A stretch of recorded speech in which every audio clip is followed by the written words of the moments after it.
Coming up tonight in our news, a former cabinet minister hauled before the courts, plus a man killed by police in broad daylight. And later, the opposition calling the sale of a Freeport hotel a bad deal, and residents of Grand Bahama give mixed reactions to that sale.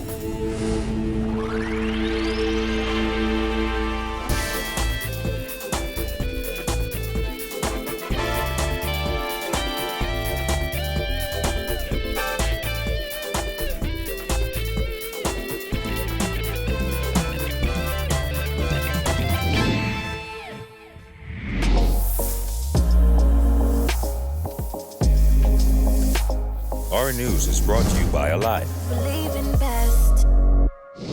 Welcome to Our News and thanks for joining us. I'm Jared Higgs. Topping news tonight, former cabinet minister and Free National Movement Senator ELMA Campbell and her lawyer son Shay Chase were both charged in the magistrate's court today with defrauding the Ministry of Tourism of $1.2 million. Prosecutors allege they laundered some of those funds. Jasmine Brown has the details. The former diplomat was arraigned in a magistrate's court today along with her son on a number of fraud-related charges. 64-year-old Campbell, seen here in the colorful cape, and 37-year-old Chase, seen here in the gray suit, appeared before Chief Magistrate Joyanne Ferguson Pratt.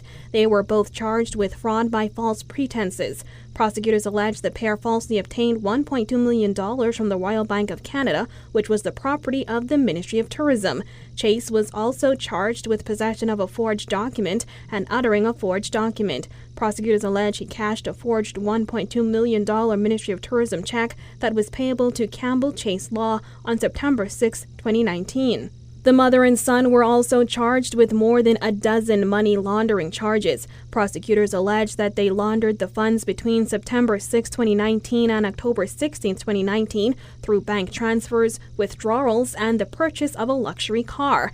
It is also alleged that on September 10, 2019, they transferred $512,000 from Campbell and Chase Law's RBC Finco account to the joint account of ELMA Campbell and Shay Chase. In another money laundering charge, prosecutors allege that Campbell and Chase converted $15,000 from their joint RBC Finco account to an RBC bank draft in the name of the public treasury.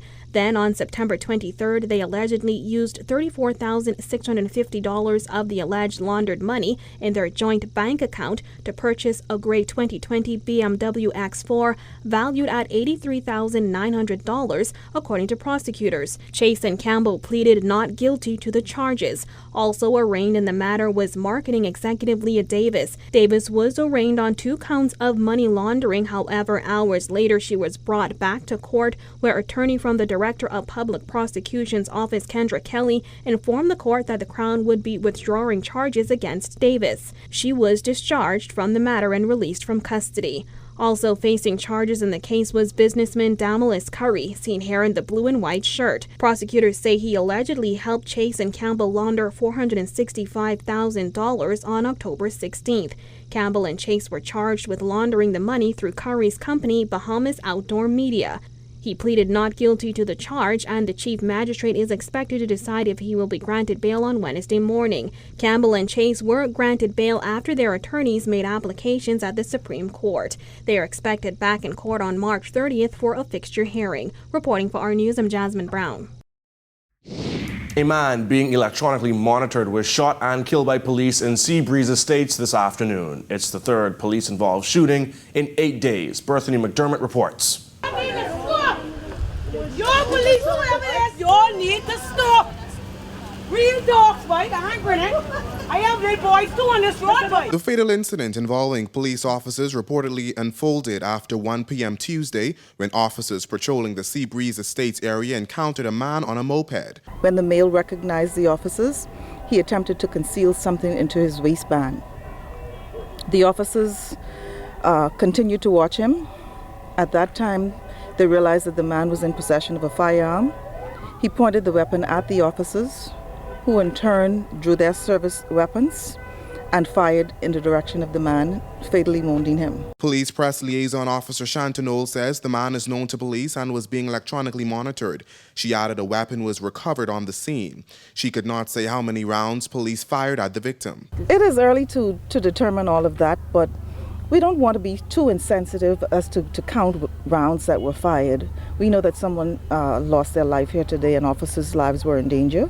And of course, we appreciate the fact that the officers were brave enough to respond and has responded to what could have been worse than what we have here today. When our news team arrived to the scene, we met family members and friends, all visibly outraged at what happened here today. They condemned the police officer responsible for their actions. You can't lock me up for this. I know my rights and I ain't saying nothing wrong.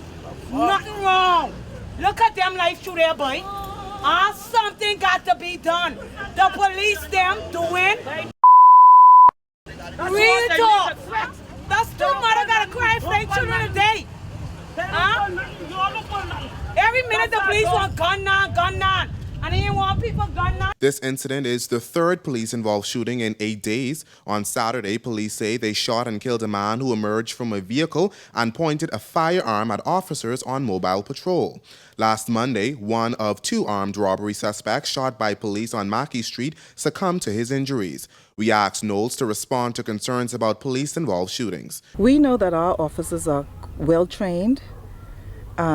They act in a professional manner.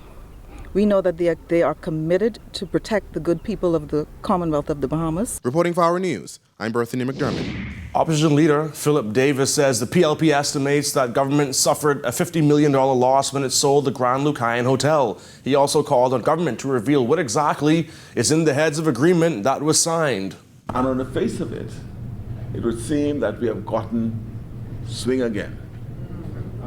Davis says the reported sale price of $50 million falls far short of the combined $65 and $30 million sums government dished out to purchase and hold on to the resort. He says government could have saved money by just footing the bill for the hotel's running costs, about $25 to $30 million over the past 2 years, instead of buying the whole property.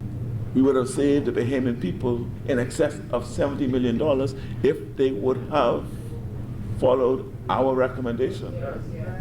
The heads of agreement between the government and Bahamas Port Investments Limited was signed in Grand Bahama on Monday. Prime Minister Dr. Hubert Minnis hailed the event as a wonderful day, while Minister for Grand Bahama KWASI THOMPSON called the signing a significant step toward a new Grand Bahama. However, Davis called on government to reveal the details of the heads of agreement. He questioned how much of the $250 million being invested by the buyer is being shouldered by Bahamian taxpayers. What is being given away as concessions? So 50 million comes through the front door. I want to know what's going through the back door. I suspect that the number is significant. Significant in terms of actual hard currency payments back to the developer for whatever reason. Deputy leader of the PLP, Chester Cooper, agreed that the hotel sale and future development could be good news for the struggling Northern Ireland. However, he says government is hopeless. Desperate people do desperate things. Desperate people make bad deals. We see the government consistently made bad deals. We said it was a bad deal initially. They consistently make bad deals. They're desperate to give the people of Grand Bahama some hope and some relief. I hope that it's real, but I expect that when we look at the details of the heads of agreement, we will be extremely disappointed by the deal that this government has cut.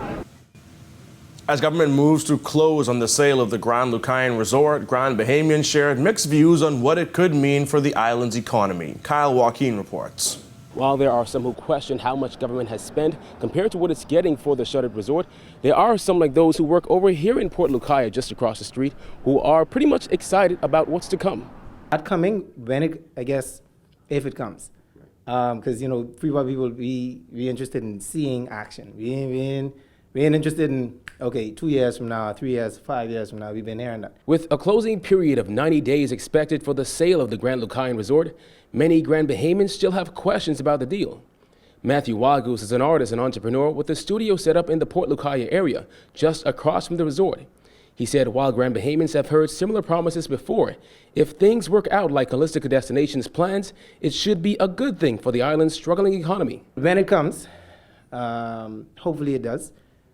I think it'll affect as a good look for all the businesses in Port Lucaia area, because most of the businesses, they cater to tourists. And his sentiments were shared by Michael Glinton, an employee of Rum Runner's Restaurant and Bar in Port Lucaya. I think it's a blessing in disguise. I mean, I may not necessarily agree with the way that it was done, but it needed to be done. So you're just glad that they found a buyer? Yes, yes. And I think they're well known in the hospitality industry. I think they're going to put forth a good product. 18 months after purchasing the resort for $65 million, the government sold it to Royal Caribbean and the ITM Group for a $300 million development set to open in winter of 2022. But it must be noted that upon closing its doors for the phased renovations and changes, the resort's current staff complement will be terminated by Lucayan Manul Holdings. Despite sluggish business, Ron Jones purchased the After Dark restaurant in Port Lucaya just a month ago and is looking forward to the activity to come from the development in 2 years. We feel it's a positive thing. The thing is, right now, we do have, Port Lucaya does have quite a bit of cruise ship passengers, so that's been keeping everybody going. Still, there are lingering questions over what the concessions will look like for RCL, how much government has spent in total since purchasing the hotel, and what are plans for Grand Bahamas Airport. It was a question we put to Royal Caribbean's president and CEO, Michael Bayley. We're currently not going to be funding, but I think we're very open to finding solutions that are going to help grow this business. And we believe that there will be plenty of investors who will want to come in. Regardless of what happens, Grand Bahamians like Rose WILDGOOSE are eager for the day the new development opens its doors. Ice, a tip of the icing that's going on the cake, and the fat lady ain't sing yet, honey. From Grand Bahama for Our News, I'm Kyle Joaquin. Thanks, Kyle. Well, more work permits are expected to be granted in the coming days, according to the Immigration Minister, Ellsworth Johnson, who says major reconstruction projects are underway on the storm-ravaged islands. George O'Bain reports. I'm not being controversial, but you can't sit on the blocks and expect to get jobs. You understand me? Minister of Immigration Ellsworth Johnson confirming that there are simply not enough persons to fill the skill gap for the current construction boom that the country is facing. With the reconstruction of Abaco and Grand Bahama, he said that persons will simply have to be brought in to fill the workforce. There will have to be persons brought in with the idea that there's training where we don't have the expertise, because as we build now, the Ministry of Works, you have to upgrade all of your building standards. So they're working with international persons to say they can do that.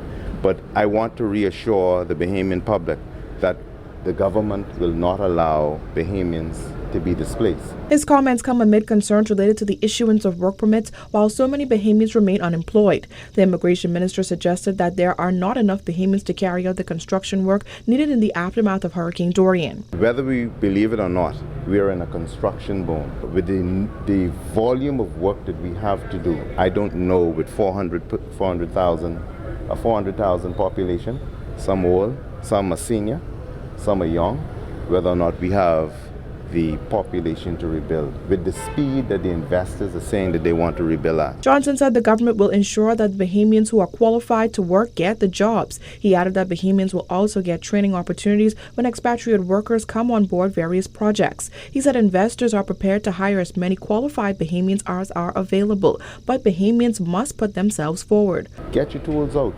Come ahead. This is an opportunity.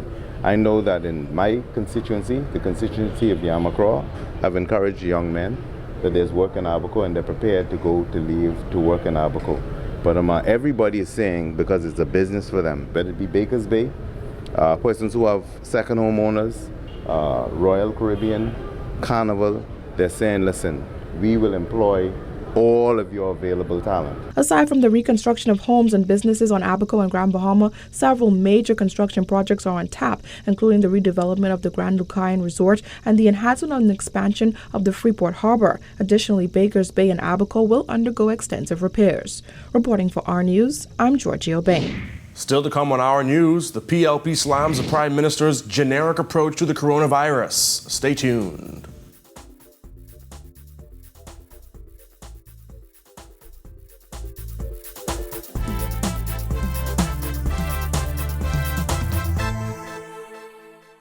Phone is good. Internet is good. TV is good. But why just pick one thing when you can have everything with Tria? Only $99 a month gets you phone, internet, and cable. That's everything you need for $99 a month. Ask for TRIO.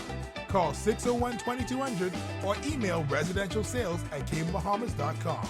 Rev, you and us together.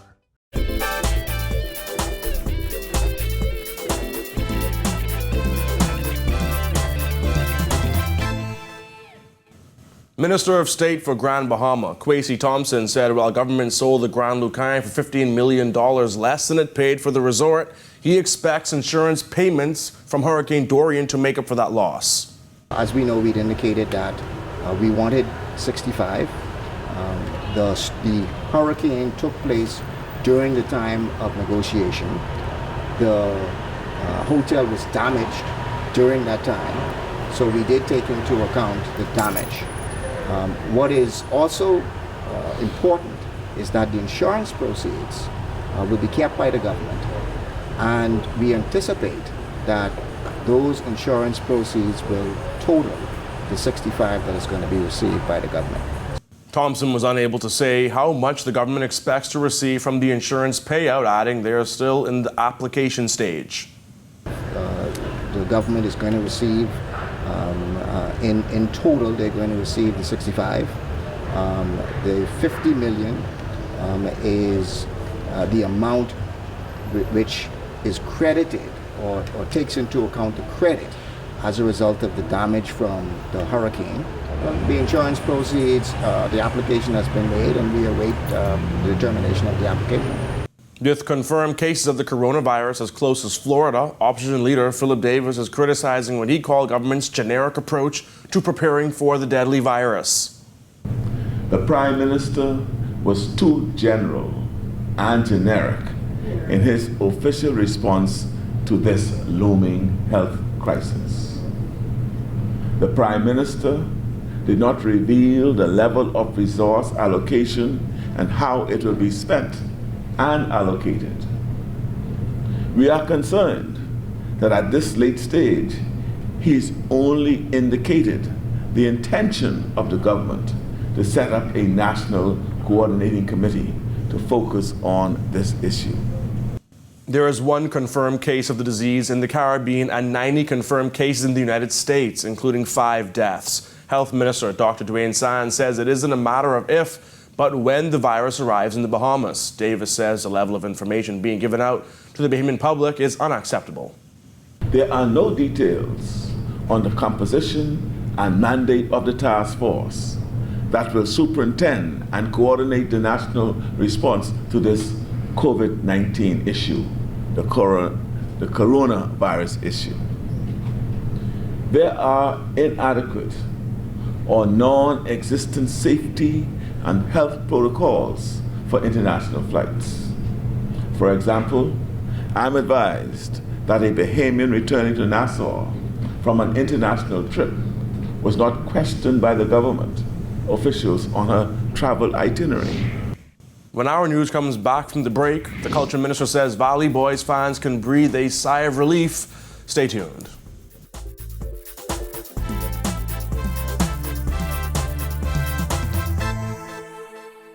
Phone is good. Internet is good. TV is good. But why just pick one thing when you can have everything with TRIO? Only $99 a month gets you phone, internet, and cable.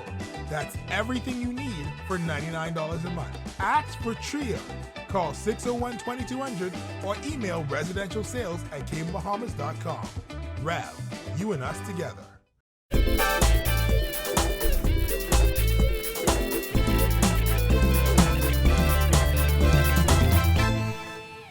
Valley Boys fans can breathe a sigh of relief, according to Minister of Youth, Sports and Culture, ROLLE, who said she recently met with the leadership of the Junkanoo Group following their resignation from Junkanoo Corporation of New Providence.